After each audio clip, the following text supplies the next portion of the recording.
bagaimana gembiranya Allah terhadap seorang hamba yang beristighfar dan bertobat kepada Allah.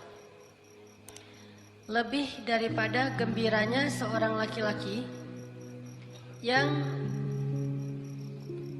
dia sedang berada di tengah padang pasir, lalu setelah lelah berjalan dengan mengendarai onta, tiba-tiba dia istirahat dan tidur. Pada saat dia tidur, ternyata ontanya pergi, sehingga ketika dia bangun dia kehilangan onta dan semua bekal yang dia bawa di atas onta itu. Dia kehilangan ontanya, dia kehilangan air, dia kehilangan pakaian, dia kehilangan makanan, hilang semuanya.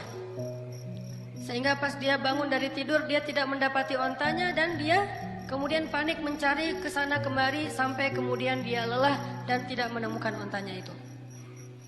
Saat dia sudah lelah, lalu dia berputus asa sampai akhirnya dia tertidur kembali saking lelahnya. Seharian dia nyari ontanya, lalu dia tertidur lagi tuh. Saat dia bangun dari tidurnya, tiba-tiba dia melihat ontanya persis ada di sebelahnya dan utuh dengan semua perbekalan yang ada di atasnya. Saking bahagianya dia karena menemukan onta itu setelah dia bangun dari tidur seperti orang mimpi. Akhirnya dia mengatakan, "Ya Allah, Engkaulah hambaku dan akulah Tuhanmu." Saking bahagianya dia salah mengucap sampai mengatakan, "Allah, Engkaulah hambaku dan aku Tuhanmu." Kebalik, saking bahagianya dia menemukan onta tersebut. Ini nunjukin gimana orang bahagia banget sampai salah ngomong gitu. Kalau kita mungkin saking bahagianya diterima oleh seorang pernah nggak sih kayak gitu? Nggak pernah menduga sama sekali tuh cewek mau sama kita. Wah, itu luar biasa. Kalau udah menduga dia pasti mau sama gua gitu ya. Itu biasa kan ya? Pernah nggak kayak gitu? Kepedeannya. Ada cewek kalau itu sih kayaknya mau banget tuh sama gua tuh pasti. Neng, Kang gitu. Langsung dia berbunga-bunga. Salah, maaf, bukan kamu maksudnya gitu. Ini orang iseng ya.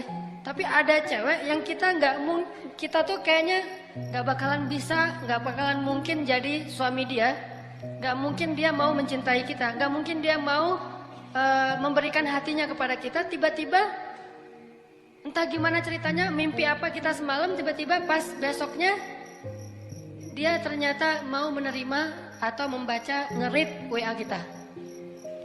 Salam, biru 2 contreng gitu. Wes, ternyata dibaca gitu ya. Karena dia pikir bapaknya mau ngirim duit. Salam aja, dibaca read, salam juga. Langsung kan bingung sendiri, lagi nyetir naik motor jatuh, lagi main skate ketabrak tiang. Kenapa bisa kayak gitu? Tabrak tiang, jatuh dari motor, masuk ke dalam parit, atau lagi makan mie bakso tumpah, atau apapun lah reaksi-reaksi orang yang saking bahagianya terhadap suatu berita. Sesungguhnya Allah lebih bahagia lagi kepada seorang hamba yang beristighfar dari bahagianya seorang laki-laki yang lamarannya diterima oleh perempuan yang sangat dia dambakan. Cuman kalau nggak bisa ngebayangin, maaf ya. Kalau saya bisa sih ngebayangin. Soalnya orang yang saya nikahi itu dambaan saya banget. Soalnya orangnya nggak ada di sini. Maksudnya kebalik, ada orangnya. Saking bahagianya itu teman-teman yang tadi lagi makan bakso bareng, gua traktirin kalian semuanya. Utang ya, bayarnya besok gitu. Jadi mereka tetap bayar sendiri, cuman kita kredit. Suatu saat akan kita bayarin. Saking bahagianya, semuanya ditraktirin, hidupnya jadi kayaknya dia paling bahagia di muka bumi. Lari-lari di tengah kerumunan orang ramai yang crowded gitu, kayak di Orchard di tengah Singapura gitu, atau di Korea teriak-teriak, wuh, orang pada heran kenapa? Ternyata yes gitu ya, kayak filmnya Will Smith yang tentang kebahagiaan yang dia baru diterima kerjaan di sebuah perusahaan asuransi. Saking dia bahagianya tuh dia teriak-teriak di trotoar, di jalan-jalan. Kenapa? Saking bahagianya. Apapun bentuk kesenangan dan kebahagiaan yang diekspresikan oleh siapapun di muka bumi, sesungguhnya Allah lebih bahagia dan lebih senang lagi terhadap hambanya yang beristighfar. Coba, kurang baik apa Allah sama kita? Apa untungnya Allah bagi Allah kalau kita istighfar? Gak ada untungnya sama sekali. Kalau kita diterima cinta kita, itu untungnya gede banget kan? Itu yang kita harapin gitu. Hampir aja main dukun. Coba kalau ditolak, pasti udah main dukun. Untung diterima. Allah lebih senang lagi daripada. Jadi kalau teman-teman ngebayangin ada seseorang yang lagi happy banget, lagi excited banget terhadap sesuatu, Allah lebih excited lagi terhadap hambanya yang beristighfar. Jadi kalau pengen buat Allah tersenyum, istighfar. Astagfirullahaladzim. Allah senyumnya. Istighfar, Allah pasti senyum. Begitu kita istighfar, Allah ketawa. Dan itu memang kayak gitu hadisnya. Ketika Nabi membaca doa safar, kemudian Nabi di akhir mengucapkan kalimat istighfar, lalu Nabi menutup dengan kalimat fama yaghfirudz dzunuba illa anta. Siapa yang akan mengampuni dosa selain Engkau ya Allah? Lalu Nabi tertawa. Ali bin Abi Thalib bertanya, ya Rasulullah, ma yudhikuk? Kenapa engkau tertawa ya Rasulullah? Aku tertawa karena Allah tertawa. Kenapa Allah tertawa? Allah senang kepada orang yang beristighfar. Nabi aja bilang Allah tuh tertawa loh kalau kita istighfar. Jadi bukan Allah tuh nggak pendendam kayak kita. Allah itu membalas sesuai dengan amal. Kalau kita nggak istighfar baru dibalas. Tapi begitu kita istighfar, Allah lupain semua dosa kita. Seolah-olah kita nggak pernah ngecewain Allah sama sekali. Allah hilangkan semua catatan kita. Kita datang pada Allah, Rabbi astaghfiruka wa atubu ilaik. Hambaku langsung dipeluk sama Allah seolah-olah. Nggak ada. Lu kan kemarin gitu. Enak aja lo istighfar mah gue. Nggak ada Allah kayak gitu-gituan mah. Itu mah kita. Ada teman kita salah datang ke kita kan. Apalagi salahnya nikung kan ya. Wah itu mah. Kalau salahnya nikung kayaknya tidak ada maaf bagimu. Apalagi salahnya pakai kartu undangan. Kita ketemuan yuk. Di mana? Di kafe. Ada sesuatu yang aku pengen nyampein ke kamu gitu. Oh iya datang. Aku pengen nyampein berita bahagia. Apa tuh? Aku pengen nikah. Dengan siapa? Dengan si Neng Saroh misalnya. Neng Saroh yang mana? Neng Saroh yang kita sering ngobrol sama dia. Akhirnya apa yang terjadi? Gara-gara kita tahu dia mau nikah dengan orang yang sangat kita idam-idamkan, alasan dia apa? Lah kamu kan juga belum jadian sama dia, jadi kan masih terbuka. Siapa aja boleh masuk dong. Ini orang-orang yang paling kejam. Tidak punya hati. Gak punya hati banget tuh.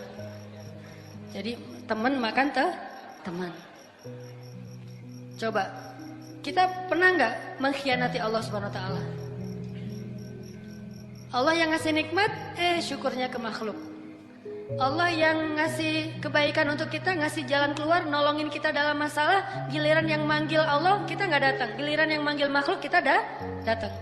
Giliran untuk Allah kita bilang ngantuk. Giliran untuk makhluk nggak tidur semalaman pun kita siaga. Kenapa bisa gitu? Kadang kita syirik kepada Allah itu bukan dengan menyembah, tapi syirik kepada Allah itu dengan cinta. Kita menyekutukan cinta kita kepada Allah. Tapi gimana pun kita menyakiti perasaan Allah, begitu kita datang, ya Allah, maaf ya yang kemarin, nggak apa-apa, udah nggak usah ingatin lagi, udah biarin aja. Mau apa, minta. Allah tuh kayak gitu.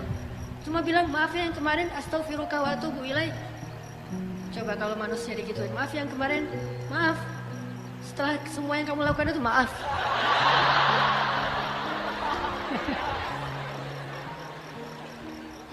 Ini bakat acting yang belum tersalurkan. Jadi Allah tuh seneng banget kepada hamba yang beristighfar. Jadi kalian kalau teman-teman kita semuanya kalau istighfar sama Allah tuh yang pede. Allah mau gak ya? Gak enak kamu aja deh yang istighfarin buat gua. Ya Allah, istighfar buat dia. Gitu. Kan nggak perlu gitu kan? Ini karena kita nggak pede. Saya nggak enak maju sama Allah. Kamu aja yang soal pertama, saya mah paling belakang. Kenapa? Soalnya saya banyak dosa. Kamu ntar Allah ngelihat ke saya, ntar gimana? Saya mau jawab apa? Nggak perlu. Karena kalau kita datang kepada Allah, pede aja karena Allah Maha Ghaffar, Ghafur. Dua lagi tuh, Ghaffar dan Ghafur. Ampunannya sangat luas. Tidak ada batas, sebanyak apapun dosa pasti diampuni. Ghafur atau Ghaffar juga berarti walaupun kita mengulangi lagi kesalahan, kita datang lagi Allah maafin lagi. Kita salah lagi, kita datang lagi Allah maafin lagi. Allah nggak pernah berputus asa mengampuni dosa kita. Yang terjadi justru kita putus asa minta ampun pada Allah. Nggak pernah Allah putus asa. Kan saya sering bacain ayat Qul ya ibadiyalladzina asrafu ala anfusihim La taqnatu min rahmatillah La taqnatu min rahmatillah. Allah tuh sayang banget sama kalian teman-teman. Sayang banget sama kita semuanya. Sayang. Apa bukti sayangnya? Udah banyak dosa masih dipanggil Qul ya ibadiyah. Katakan kepada hambaku. Masih dianggap hamba tuh. Dan dalam Al-Quran istilah hamba itu istilah pengagungan. Jadi ketika seorang manusia disebut hamba Allah berarti dia diistimewakan. Udah banyak dosa Allah masih bilang ya ibadi la taqnatu min rahmatillah. Jangan putus asa dari rahmat Allah. Minta ampun kepada Allah. Ada dosa apapun minta ampun kepada Allah. Allah pasti akan mengampuni. Begitu kita minta ampun, belum selesai kalimat istighfar kita. Kalau benar-benar dari hati baru astagfirullah, udah Allah ampuni semua dosa-dosa kita.